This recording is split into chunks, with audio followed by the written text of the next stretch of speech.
Hey people, it's Niall Stokey. This is from bbc.co.uk. This is Evergrande. Why should I care if China property giant collapses? A crisis at the world's most indebted company has worsened after its chairman was placed under police surveillance. It follows early reports that other current former executives at Chinese property giant Evergrande had also been detained. Evergrande suspended the trading of its shares in Hong Kong on Thursday until further notice. It marks another low for the firm, which was declared to be in default in 2021 after missing a crucial repayment deadline, triggering China's current real estate market crisis. What does Evergrande do? Businessman Hu Ka-yun founded Evergrande, formerly known as Hengda Group, in 1996 in Guangzhou, southern China. According to the company's website, Evergrande Real Estate currently owns more than 1,300 projects in more than 280 cities across China. The broader Evergrande Group encompasses far more than just real estate development. Its businesses range from wealth management to making electric cars and food and drink manufacturing. It even owns a controlling stake in what was one of the country's biggest football teams, Guangzhou FC. Mr. Hui was once Asia's richest person, with his fortune estimated at $42.5 billion or 34.8 billion pounds by Forbes, but his wealth has plummeted since then, largely as Evergrande's problems have grown. Why is Evergrande in trouble? Evergrande expanded aggressively to become one of China's biggest companies by borrowing more than $300 billion. In 2020, Beijing brought in new rules to control the amount owed by big real estate developers. The new measure led Evergrande to offer its properties at major discounts to ensure money was coming in to keep the business afloat. Now it's struggling to meet the interest payments on its debts. This uncertainty has seen Evergrande shares lose 99% of their value in the past few years.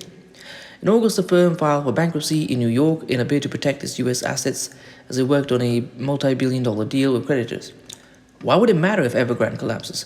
There are several reasons why Evergrande's problems are serious.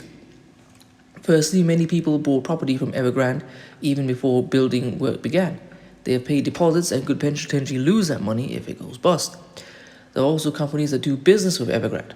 Firms including construction design firms and material suppliers are at risk of including major losses, which could force them into bankruptcy.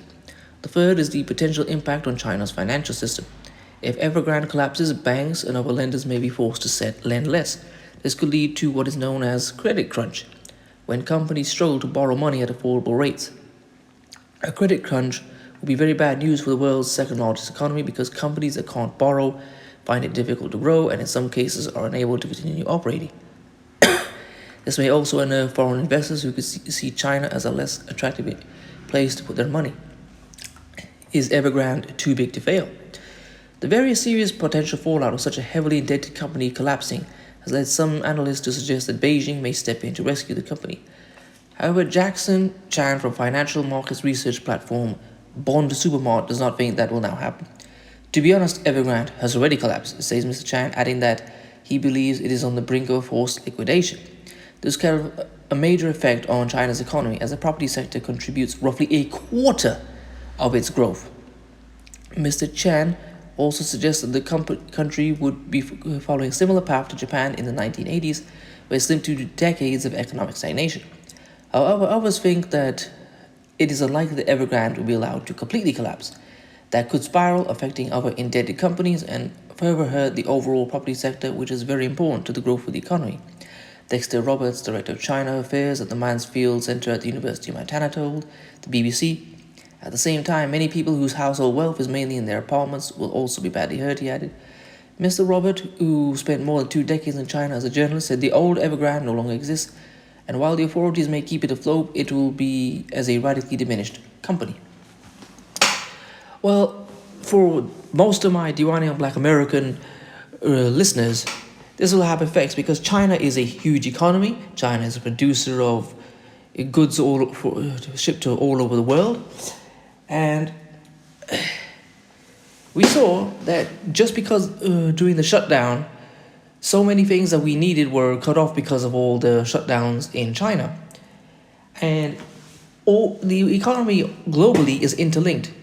Just as people in China were affected by house prices crashing in America and their banks not being able to lend, it will have a knock-on effect as such a huge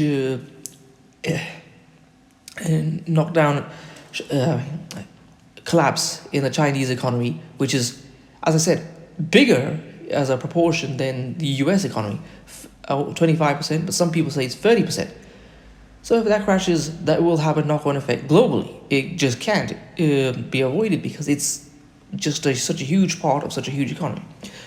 So anyway, please comment, rate, share, and subscribe. Peace.